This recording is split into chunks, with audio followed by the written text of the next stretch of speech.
On va lui dire, qui t'a préparé?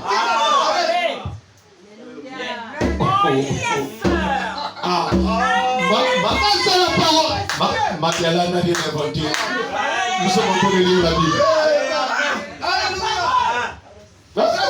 Alors, tu es content, tu es content. Je vous le dis en vérité. Oui. Parmi ceux qui sont nés de femmes, il n'en a point paru de plus grand que Jean-Baptiste. Donc, dans le royaume, il y a les plus petits et les plus grands. C'est pas moi. C'est qui ça? Et c'est un péché? Non. C'est l'iniquité? C'est bien, c'est ça. Pas seulement. Cependant, le plus petit dans le royaume des cieux Alléluia. est plus grand que lui. Et comme ça, plus grand que lui. J'aimerais être plus petit ce matin au nom de Jésus. Frère Branham, pourquoi Jean était le plus grand? Il dit parce que c'est lui qui a présenté le Messie. Les autres parlaient du Messie, annonçaient le Messie, vivaient comme le Messie, parlaient comme le Messie. Amen. Mais quand Jean est venu, il a dit, voici l'agneau de Dieu.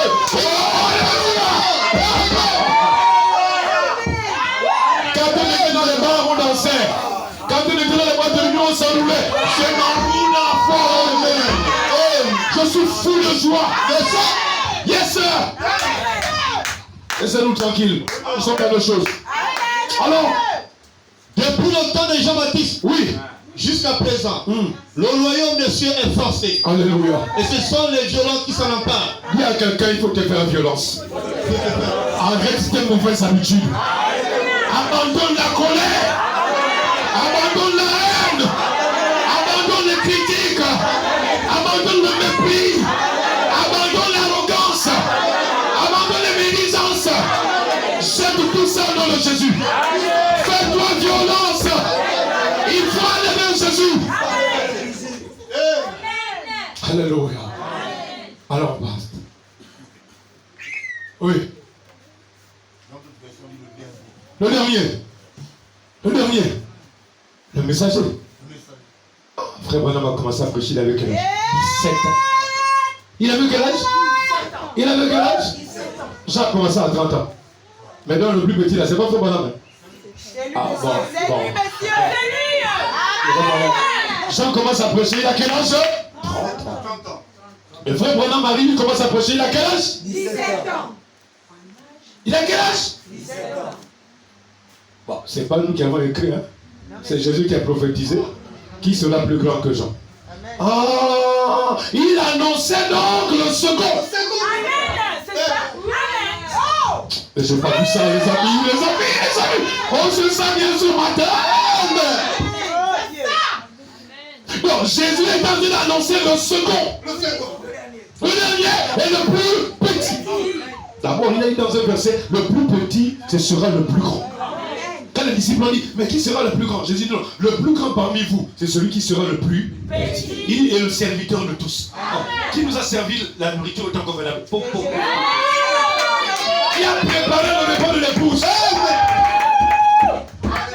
Lorsque tu manges, tu te réjouis. Mais qui t'a préparé ce repas? Oh, mangez mon appétit ce matin. Mangez mon appétit ce matin. Rassasiez-vous au nom de Jésus. Il faut dire à Satan, pas là-bas, laisse-moi là-bas. Aujourd'hui, là, on ne voit pas la bonne heure là. Alors, tu dois faire commencer en retard. Allons. Quand tous les prophètes Et la loi ont prophétisé jusqu'à Jean. Alléluia. Et si vous voulez le comprendre, Alléluia. c'est lui qui est l'Élie qui devait venir. C'est lui qui est L'Élie qui devait venir. Oui, c'est précisé. L'Élie. De quoi? La première. Premier cycle. Il y a quelqu'un, premier cycle. Premier programme. C'est terminé. Il ne sortira pas de la prison. Il mourra. L'Élie. C'est précisé. L'Élie. Pas Élie. L'Élie. De la première heure, il ne sortira pas de la prison. Et Jean a été décapité où ça? On a coupé sa tête où ça? Son ministère était terminé. Mais maintenant, nous, on attendait le Élie du temps de la fin. Doucement. Jean va glisser ça lui-même. Oui, Jésus a glissé, Jean va glisser. Il y a quelqu'un qui glisse seulement à la fois. Mais ne tombe pas. Bon, maintenant, regarde pourquoi Jésus va dire après. Regarde, dis ça. Que celui qui a des oreilles pour entendre, entende. Pourquoi il dit ça? À chaque fois que Jésus dit ça, c'est pour attirer l'attention de celui qui est l'être spirituel. Quand il dit que celui qui a des oreilles pour entendre, il y a quelque chose de caché. Non, si c'était juste voir le verre, c'est tout. Non, voir le verre, c'est tout. Il n'y a pas encore, oh non, que celui qui entend. Non. Quand on met encore que celui qui a des oreilles, c'est qu'il y a quelque chose de caché. Vas-y. Le Élie de la première venue. Oui. Jean le Baptiste. Non reconnu. Non, pas ça. Non reconnu. Est-ce qu'il a été reconnu? Non. Oh, doucement. Est-ce qu'il a été reconnu? Non. Ça c'est mon petit commentaire. Est-ce que les disciples l'ont reconnu? Non. Les pharisiens? Non. Les églises? Non. Et en ce temps de la fin, un petit couple dans une maison, il se réjouissent de ce qu'Élie a pas. Amen. Je ne peux pas entendre la main. Amen. Oh, que Dieu vous bénisse. Et que Dieu vous bénisse. Et que Dieu bénisse ses serviteurs. Persévérez. Nous avons la vérité. Nous sommes dans la vérité. Amen. Qui sera l'Élie de la seconde venue? Alléluia. Jésus étant arrivé dans le territoire de Césarée de Philippe, demanda à ses disciples: qui dit donc que je suis, moi le Fils de l'homme? Il répondit: les uns disent que tu es Jean-Baptiste, les autres Élie. Les autres qui ça? Élie. Bon, voilà, suivez. Les uns disent que tu es Jean-Baptiste. Et suite. Et les autres disent que ça? Élie. Non, laisse-moi. Frère, c'est placé. Hein? On n'a pas dit Moïse, Jérémie. Doucement. Ça, c'est après. Les uns disent que tu es. Nous sommes partis dans une église là, les gens disent que non, tu es Jean-Baptiste. Et ils disent qu'ils prêchent ça. Oh, frère Branham, c'est Jésus. Non, frère, nous ne sommes pas fous. Branham n'est pas Jésus. Jésus n'est pas. Amen. Faut pas nous embrouiller. Oh, Jean c'est Jésus, Jésus c'est Jean. Non. Ne nous branamisez pas. Branham à sa place, il est serviteur du Seigneur Jésus. Donc, il ne faut pas nous embrouiller. Amen. Jean, ce n'est pas Jésus. Amen. Jésus n'est pas Jean. Je ne vais pas entendre ça. Amen. Répète avec moi. Jean, ce n'est pas Jésus. Jean, ce n'est pas Jésus. Jésus n'est pas Jean. Jésus n'est pas Jean. Branham n'est pas Jésus. Branham n'est pas Jésus. Jésus, ce n'est pas Branham. Et Jésus n'est pas. Jésus, c'est le Seigneur. Et Branham, c'est le prophète. C'est l'esclave. C'est le serviteur.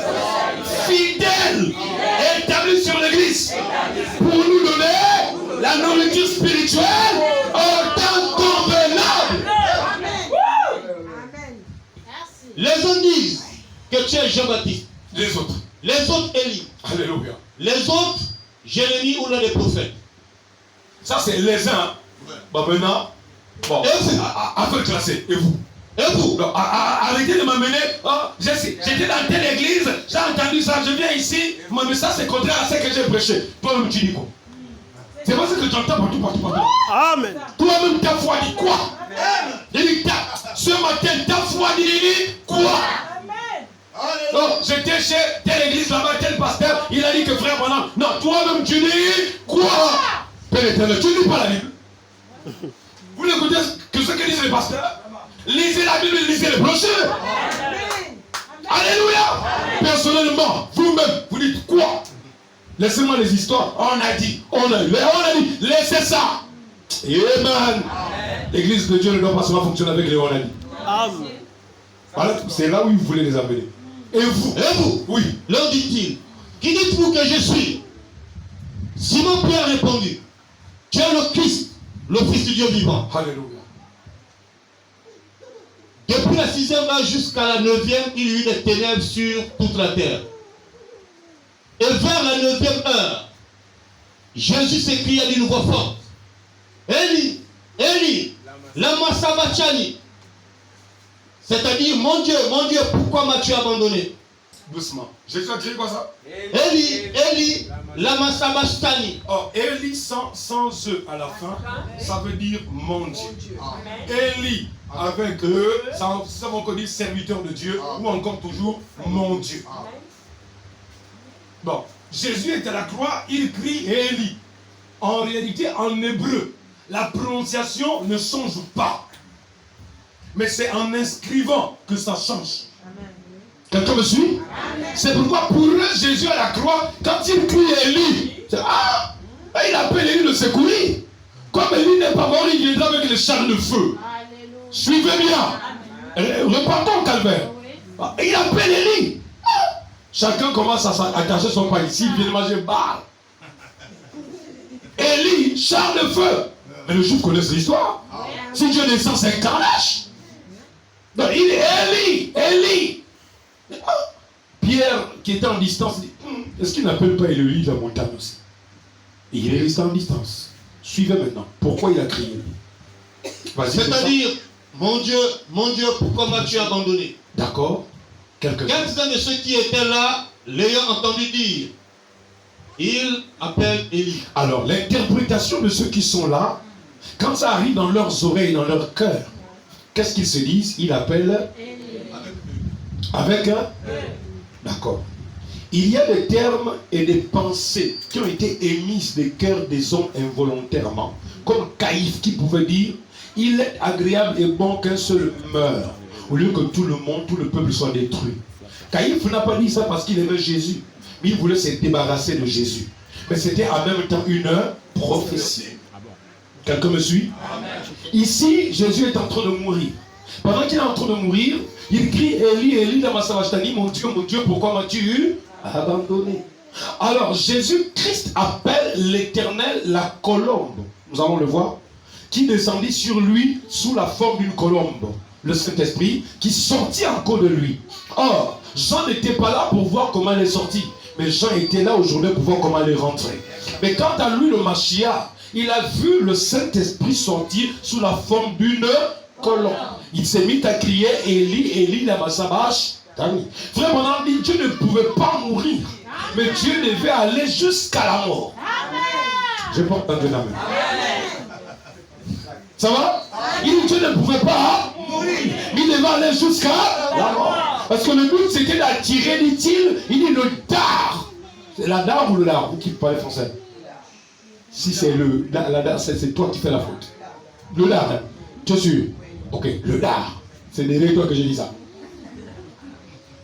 Donc, il dit l'abeille de la mort, le diable, le bouillon, devait piquer la personne de Jésus pour qu'elle reste sur lui et pour que lui détruise éternellement la mort. Et vous voyez, c'est pourquoi Dieu est resté même à la croix jusqu'à ce que la mort rentre. Et quand la mort a frappé, le Père est sorti. Pourquoi? Mais parce que le Père est éternel. Mais il fallait que Satan rentre et qu'ils aient un face à face.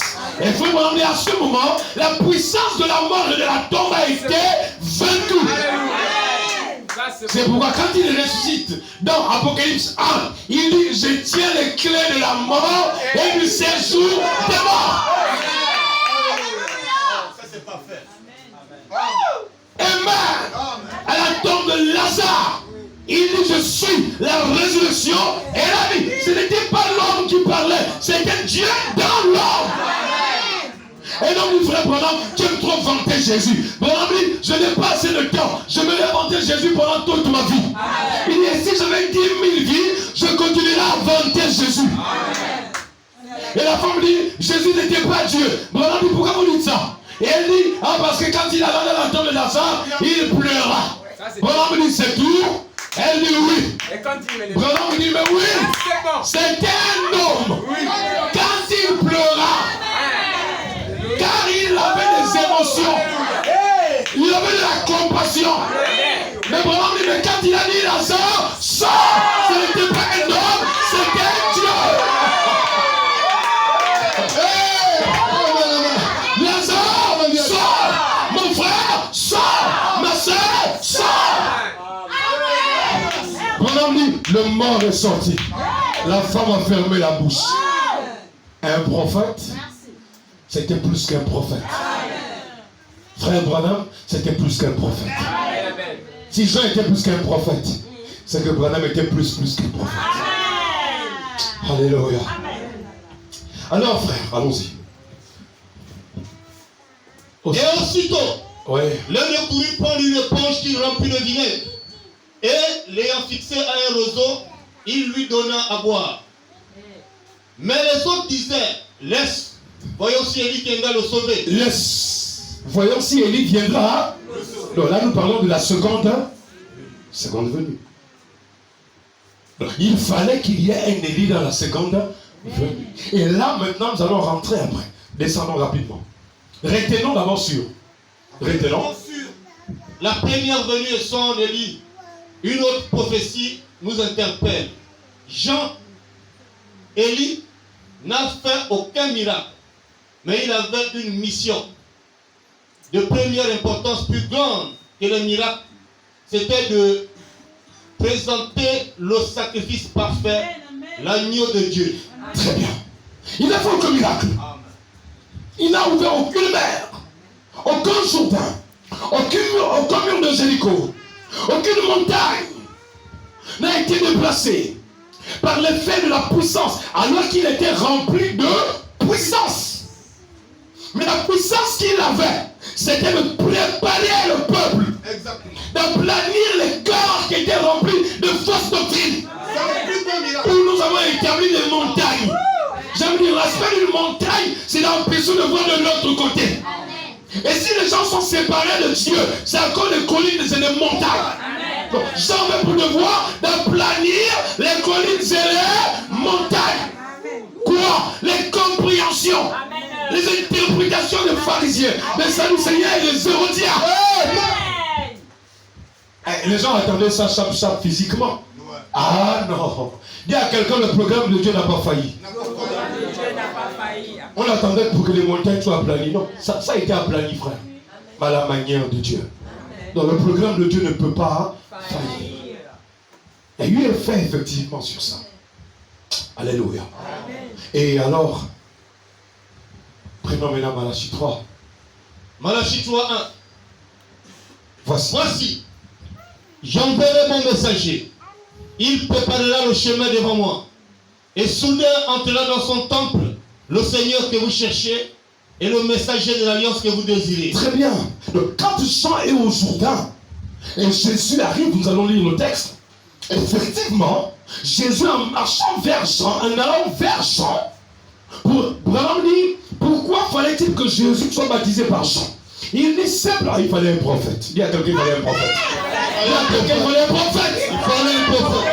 Pourquoi Jean, il a même boulé. Tu as dit, je ne peux pas te baptiser. Tu es le Mashiach. Tu es plus élevé que moi. En dignité, en supériorité, en puissance. Comment puis-je baptiser mon Seigneur? Il a dit, laisse faire. Laisse faire. C'est le programme de Dieu. Amen. Si tu ne le comprends pas, laisse. Mais avance. Branham dit, il fallait que Jean-Baptiste lave l'agneau pour qu'il soit offert. Toi tu le vois à la croix. Mais avant que l'agneau ne soit offert dans le temple, pour le sacrifice, extirper le sang, pour le fruit, pour le péché, l'agneau doit être d'abord lavé. Vous voulez offrir Jésus sans être lavé? Oh Seigneur, aide-moi. C'est pourquoi tu veux être agréable à Dieu, passe par les eaux de baptême. Passe par les eaux de baptême. Si quelqu'un n'a pas encore été baptisé ici, ce matin, on vous donne l'occasion. Même Jésus est passé par les eaux de baptême. Alors, on peut alors dire, entre Moïse et Jean et tous ces prophètes, qui est le plus grand? Mais c'est Jean. Moïse a dit, il viendra un prophète comme moi. Il viendra. Ah, c'est bon. Et David a dit, Élie, lama sabachthani. Il a prié comme Jésus, il a parlé comme Jésus. Et Jérémie a dit, le germe de la justice viendra. Daniel a vu une pierre qui descend de la montagne. Tous l'ont vu en symbole. Tous sont décrits des symboles, des énigmes, des allégoriques et ainsi de suite. Mais nous, on voulait la réalité, frère. Nous, on voulait quelqu'un qui sache qui il est. C'est quand même une question de première importance de l'humanité tout entière. Le péché, le ballon du péché roule dans l'humanité depuis le jardin d'Éden. Donc, il nous faut quelqu'un qui sache nous indiquer qui est celui qui pardonne les péchés. Quelqu'un me suit? Non, s'il vous plaît, qu'on ne se presse pas. Je sais qu'on va partir, mais c'est très important. Donc, il nous faut quelqu'un qui nous pointe le doigt. Pas des choses en l'air. C'est pourquoi Jean fut choisi. Malachie 3 dit que quand Jean va présenter le sacrifice, écoutez bien, soudain. Sous quoi? Soudain. Entre là quoi ça? Dans son temps. Dans son temps. Il arrive devant un pharisien, il détruisait ce temple. Et en 3 jours je le releverai. Les pharisiens pensaient qu'il parlait de quoi? Alors que la Bible dit qu'il parlait du temple. Du temple. Vous vous attendez à la construction du 3e temple. Allez-y la temple. Moi je suis pour le temple parfait. Je suis où ça? Dans le temple parfait. Je ne sais pas si quelqu'un a compris. Jésus-Christ est le temple parfait. Dieu a dit écoutez-le. Il est venu bâtir en nous des êtres nouveaux. C'est pourquoi Jésus a exigé la nouvelle naissance. Il veut prendre nos vieux hommes là, nos vieilles femmes là. Il veut les tuer, les faire sortir de nous. Et mettre le Saint-Esprit. Afin de marcher en nouveauté de vie, avec des fruits nouveaux, des pensées nouvelles. Par conséquent, la dimension sera nouvelle. Quelqu'un sera malade, quand tu viendras prier, ça va s'accomplir. Vite, ça va s'accomplir. Pourquoi? Parce que tu as été métamorphosé. Tu es rentré dans une autre dimension céleste.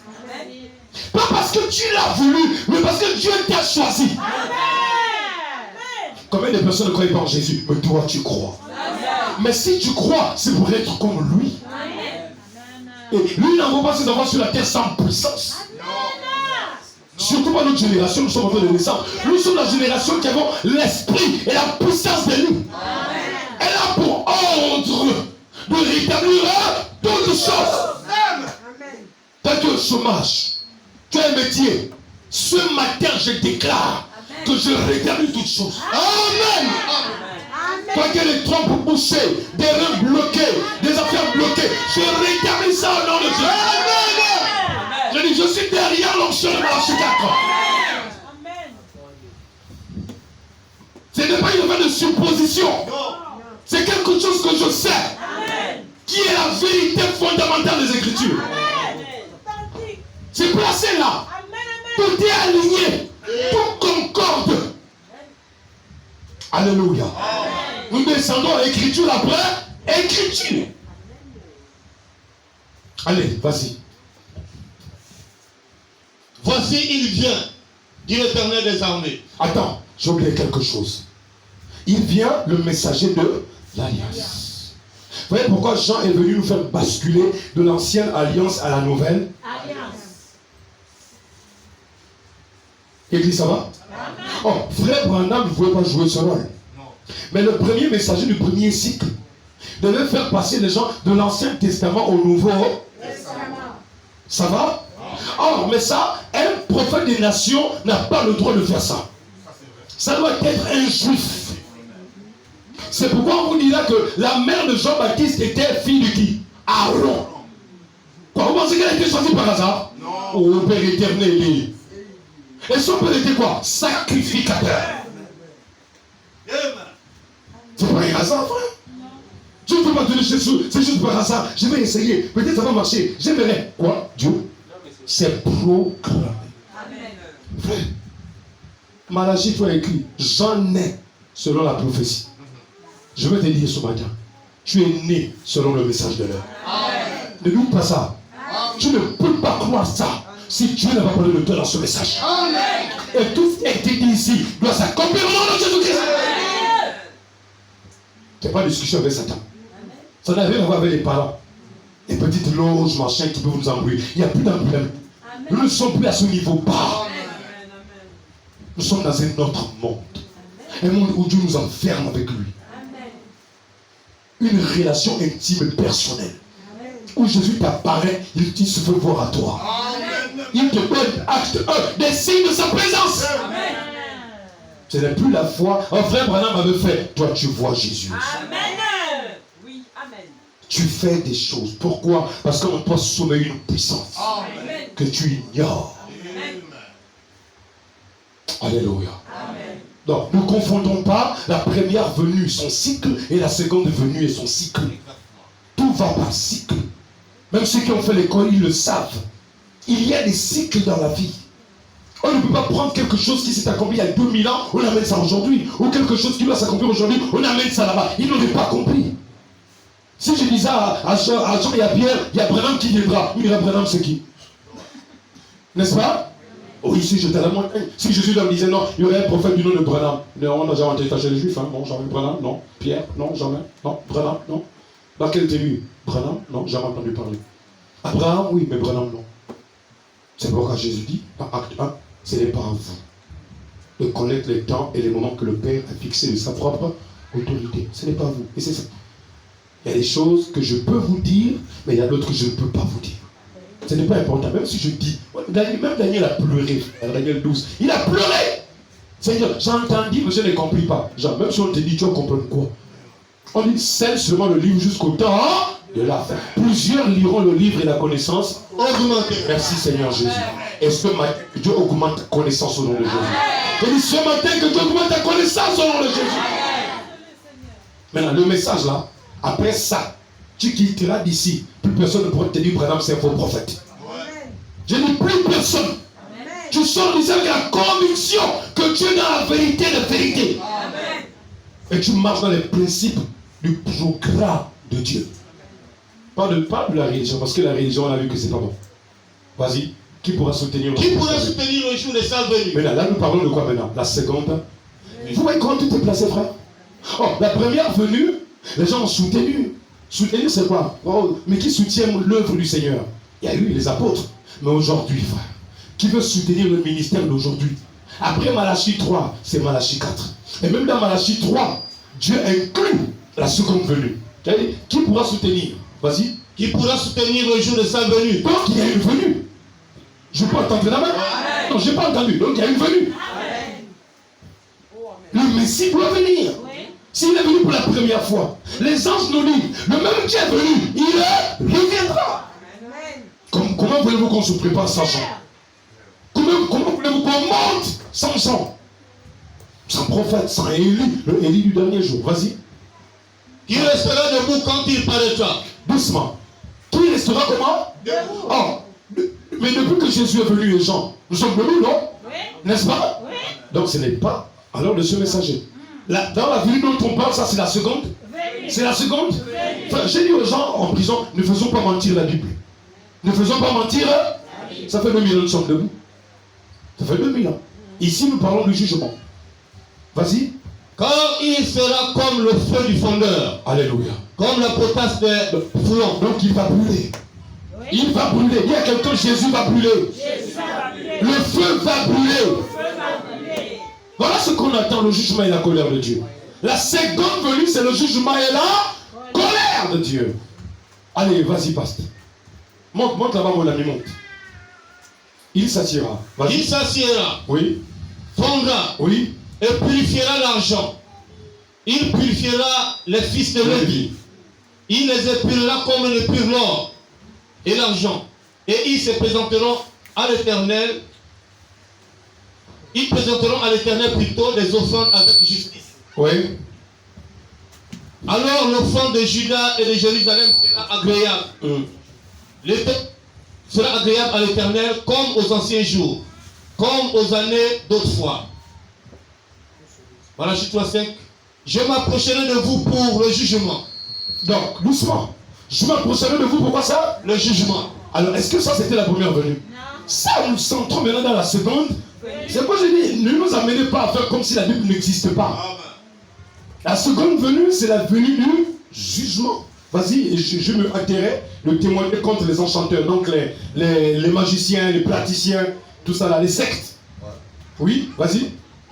Je me hâterai de témoigner contre les enchanteurs et les adultères, contre ceux qui jurent faussement, contre ceux qui retiennent le salaire du mercenaire, qui oppriment la veuve de l'orphelin, qui font tort à l'étranger et ne me craignent pas, dit l'Éternel des armées. Car je suis l'Éternel. Ouais. Je ne change pas. Doucement. Je suis quoi ça? L'Éternel. Celui qui a dit commencement. Ni fin de Et je ne change pas. Si la première venue, j'ai envoyé un prophète, la seconde venue, j'enverrai un prophète. Si la première venue, j'ai envoyé un Élie, la seconde venue, me faut envoyer un Élie. Je suis l'Éternel, je ne change pas. Vas-y, continue.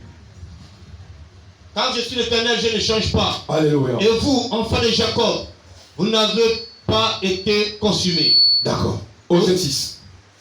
Venez, retournons à l'Éternel. Alléluia. Car il a déchiré, mais il nous guérira.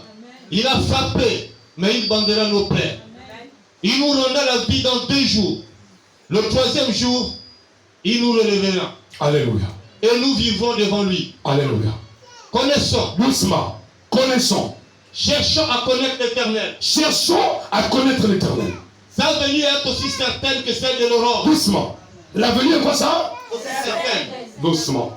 La venue de l'Éternel est quoi ça? Certain. Oh, mais depuis qu'il a dit qu'il devait venir, il viendra. La seconde venue est certaine. Si la première a eu lieu, la seconde aura lieu. Connaissons, cherchons à connaître l'Éternel. Sa venue, vas-y. Sa venue est aussi certaine que celle de l'aurore. Il viendra pour nous comme la pluie du printemps qui arrose la terre. Ça, c'est pour ceux qui sont des semences. Ouais. N'est-ce pas? Ça, c'est pour ceux qui sont des semences. Oui. Ésaïe. Ésaïe 53. Oui. Qui a cru à ce qui nous était annoncé. Qui a reconnu le bras de l'Éternel. Alléluia. Il s'est élevé devant lui comme une faible plante. Comme un rejeton qui sort d'une terre desséchée. Il n'avait ni beauté, ni éclat pour attirer nos regards. Et son aspect n'avait rien pour nous plaire. Alléluia. Méprisé et abandonné des hommes. Jésus. Homme de douleur et habitué à la souffrance. Jésus. Semblable à celui dont on détourne le visage. Alléluia. Nous l'avons dédaigné. Nous n'avons fait de lui aucun cas. Cependant, ce sont nos souffrances qu'il a portées. Ce sont nos souffrances